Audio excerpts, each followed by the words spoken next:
जय स्वामीनारायण। भारत माता की जय। वंदे मातरम। सनातन धर्म की जय। आज सारा विश्वની અંદર સનાતન ધર્મ વિશ્વનો મહાન ધર્મ થઈ ચૂક્યો છે। સનાતન ધર્મની પરિચર્યા, સનાતન ધર્મનો આદર્શવાદ, સનાતની લોકોની અંદર જીવન જીવવાની પ્રક્રિયા જે આપણા ઋષિમુનિઓ અને ધર્મશાસ્ત્રોએ બતાવી છે એ વિશ્વની અંદર ખૂબ આદર્શ સાબિત થઈ છે।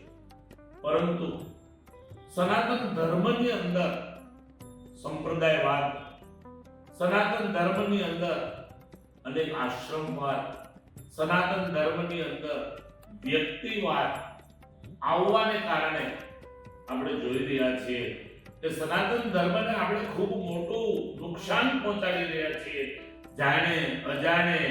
તો આ એક બહુ નાના એવા સાધુની સનાતન ધર્મના તમામ સંતો હોય, પછી સ્વામિનારાયણ સંપ્રદાયના સંતો હોય, જૈન મુનિ ભગવંતો હોય કે અન્ય કોઈ પણ સંન્યાસી, ગિરનારી પરંપરા, અખાડા પરંપરાના પૂજનીય સંતો હોય, કથાકાર ભૂદેવો હોય કે કોઈ પણ વિશ્લેષકો હોય, સારા લેખકો હોય, પત્રકાર મિત્રો હોય, એને દરેકને મારી એક કરબદ્ધ પ્રાર્થના છે કે આપણે અંદરો અંદર એકબીજા ઉપર ખાડો ઉછાળી અને જાણે અજાણે સનાતન ધર્મને કે સંપ્રદાયવાદને કે અખાડા પરિવારને કે સંન્યાસી ધર્મને ખૂબ મોટું નુકસાન પહોંચાડી રહ્યા છીએ। આજે દુનિયા ખૂબ નાની થઈ ગઈ છે। આજે એક શબ્દ બોલાય છે, એ શબ્દ એક મિનિટની અંદર વિશ્વના છેડાઓ સુધી, વિશ્વના લોકો સુધી એ પહોંચે છે। પત્રકાર મિત્રો પોતાની તાકાતને વધારવા માટે આવા વિડીયો વારંવાર યુટ્યુબ ઉપર કે ફેસબુક ઉપર કે ટ્વિટર ઉપર કે ઇન્સ્ટાગ્રામ ઉપર મૂકીને જાણે અજાણે સનાતન ધર્મનું ખૂબ મોટું નુકસાન પહોંચાડી રહ્યા છે। સનાતન ધર્મ એ સંપ્રદાય કોઈ પણ હોય, એમણે ખરેખર સમાજ સેવાનું કામ કરવાની ખૂબ મોટી આવશ્યકતા છે, કારણ કે સેવા મુક્તિશ્ચ ગમ્યતા આ આપણા વેદોએ કીધું છે। સેવા પરમો ધર્મ, સેવાથી મોટો કોઈ ધર્મ નથી। આ વાત આપણે શાસ્ત્રોએ કીધી છે, આપણા ઋષિમુનિઓએ કીધી છે, અને આપણે એ વાતને છોડીને અંદરના ઝઘડાઓને કારણે વૈશ્વિક રીતે સનાતનને ખૂબ મોટું નુકસાન પહોંચાડી રહ્યા છે। અને એને કારણે આજે વિધર્મીઓની અંદર ખૂબ મોટી તાકાત વધી રહી છે। એવા ઘણા ષડયંત્રો થઈ રહ્યા છે કે જેના ભોગ આપણે બનીએ છીએ જાણે અજાણે। આપણને ખબર નથી કે આપણા ધર્મને નુકસાન પહોંચાડવા માટે આ ષડયંત્ર થયું છે। આપણે તો જાણા અજાણ્યા વગર એની અંદર સામેલ થઈ જઈએ અને ઈશ્વરનો દ્રોહ થાય, કોઈ વડીલ સંતોનો દ્રોહ થાય, કોઈ પૂજનીય સંન્યાસી સંતોનો દ્રોહ થાય, આવા કાર્યો આપણે કરતા હોઈએ છીએ। આપણી જરૂરિયાત છે ધર્મની। કોઈ વનવાસી, આદિવાસી પરિવાર ગરીબ હોય, ગરીબીને કારણે પોતાનું ધર્મ પરિવર્તન કરાવતો હોય, કોઈ નિરાધાર બાળકો એને શિક્ષાની વ્યવસ્થા કરવાની હોય, આશ્રમ શાળાની અંદર ભણતા દીકરા દીકરીઓ હોય, વૃદ્ધાશ્રમની અંદર રહેનારા વડીલો, એની સમસ્યા, એનું દુઃખ, નાની નાની હોસ્પિટલોની અંદર ઘણા બધા દર્દીઓ ગરીબીને કારણે પીડાતા હોય છે। તો સનાતન સંન્યાસીઓ, સનાતન ધર્મના સંતો, સંપ્રદાયોના સંતો, દાનવીરો, દાતાઓ, દરેકની એક જ ફરજ છે કે આપણે આપણા ધર્મની લાઈનને લાંબી કરીએ, આપણે આપણા ધર્મને કોઈ પણ પ્રકારે નુકસાન ન પહોંચાડીએ। પરોપકારઃ પુણ્યાય પાપાય પરપીડનમ આ વાત ભગવાન વેદવ્યાસજીએ ભાગવતજીની અંદર કીધી।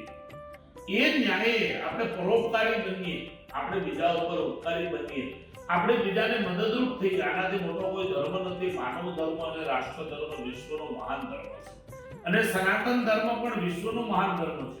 એની અંદર પછી સંપ્રદાયો હોય, સંપ્રદાયો પણ ખૂબ સારા કાર્યો કરી રહ્યા છે।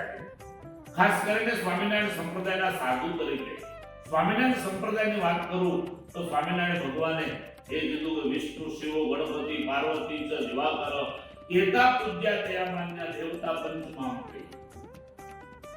ભગવાન પંચાયતન એની ઉપાસના વિશેષપણે કરવાની વાત કરી સ્વામિનારાયણ ભગવાને। ભગવાને એ પણ વાત કરી કે વિષ્ણુ અને શિવ એનું એકાત્મપણું જાણવું। આ વાતો શિક્ષાપત્રની અંદર કરી સ્વામિનારાયણ સંપ્રદાયની અંદર ભગવાને એ વાત કરી કે કોઈ પણ ધર્મશાસ્ત્ર, કોઈ પણ વ્યક્તિ ગમે તેટલો મહાન હોય પણ કોઈ દેવોની નિંદા કરતો હોય તો આ ધર્મશાસ્ત્રો પણ ન માનવા અને એવા લોકોની મોઢેથી કથાઓ પણ ન સાંભળવા. દરેકના માટે, દરેક વ્યક્તિના માટે પરમાત્માનું કે માતાજીનું જે સ્વરૂપ ઓળખાણું હોય એ સ્વરૂપ એના માટે મહાન છે, એ સ્વરૂપ એના માટે સર્વોપરી છે, એ સ્વરૂપ એના માટે આદર્શ છે. એ જ સ્વરૂપ એને મોક્ષની ગતિ તરફ લઈ જશે. માટે મારું સ્વરૂપ મોટું, આ સ્વરૂપ નાનું એ કહેનારા આપણે કોણ? ભગવાનની તાકાતને માપનારા આપણે કોણ? આ તો આપણે ઈશ્વરનો અવતાર, ઈશ્વરનો ખંડન કરી રહ્યા છે, અપરાધ કરી રહ્યા છે. હું તો ત્યાં સુધી કહું કે આદિવાસી વિસ્તારની અંદર કોઈ માવલી માતાજીનું મંદિર બનાવે, કોઈ બેલડી માતાનું મંદિર હોય, કોઈ ખોડિયાર માતાનું મંદિર હોય, કે કોઈ સપ્તશૃંગી માતાનું મંદિર હોય, એ દરેક મંદિરો, દરેક માતાજીના સ્વરૂપો એ મહાન છે. મેં મારા જીવનની અંદર સનાતન ધર્મના એટલે વિવિધ દેવી દેવતાઓના, જેમ કે દત્તાત્રેય ભગવાનનું મંદિર, હનુમાનજીના મંદિરો, સપ્તશૃંગી માતાજીનું મંદિર, આવા અનેક મંદિરો, 51 મંદિરો અમારા આદિવાસી વિસ્તારની અંદર બનાવ્યા છે.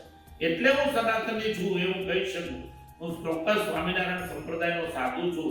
મારી ઉપાસના ભગવાન સ્વામિનારાયણ છે, પણ એનો અર્થ એ નથી કે હું અન્ય દેવોની નિંદા. પ્લીઝ મહેરબાની કરીને આવી કોઈ જગ્યાએ વાત થતી હોય તો ખરેખર ધિક્કારને પાત્ર છે, નિંદનીય છે, મહાપાપ છે. એટલે આવું એક પણ કાર્ય આપણા દ્વારા ન થાય.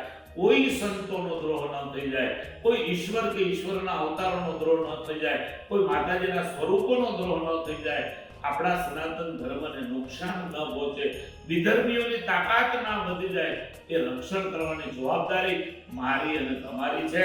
અને ચાલો આપણે સૌ સંતો સાથે મળીને, સૌ ભક્તો સાથે મળીને ઈશ્વરની ઉપાસના સાથે સમાજની અંદર રહેલી ગરીબી અને દૂર કરવાના પ્રયત્નો કરીએ. નાના નિરાકાર, નાના બાળકોને શિક્ષણ આપવાની વ્યવસ્થા કરીએ. આદિવાસી વનવિસ્તૃત વિસ્તારની અંદર ધર્મ પરિવર્તન કરી રહેલા આદિવાસીઓને સાંત્વના આપી એને સનાતન ધર્મ સાથે જોડી રાખીએ. આવા પ્રયત્નો કરીએ. હું તો બહુ એક નાનો એવો સાધુ છું. સમુદ્રની અંદર એક ટીપું એ મારી તાકાત છે, પણ હું રિક્વેસ્ટ, હું વિનંતી સૌ સંતોના ચરણોમાં ચોક્કસ કરી શકું, કારણ કે મને સનાતન ધર્મનું નુકસાન થાય કે મને પોતાને આઘાતજનક લાગે છે. એટલે આ વાત સમાજની સમક્ષ મૂકું છું. દરેકને ખૂબ ભાવથી, ખૂબ વંદનથી, ચરણ સ્પર્શ સાથે, દંડવત સાથે જય સ્વામિનારાયણ, જય શ્રી કૃષ્ણ, જય શ્રી રામ, જય માતાજી. ઓમ નમઃ શિવાય. ભારત માતા કી જય. વંદે માતરમ.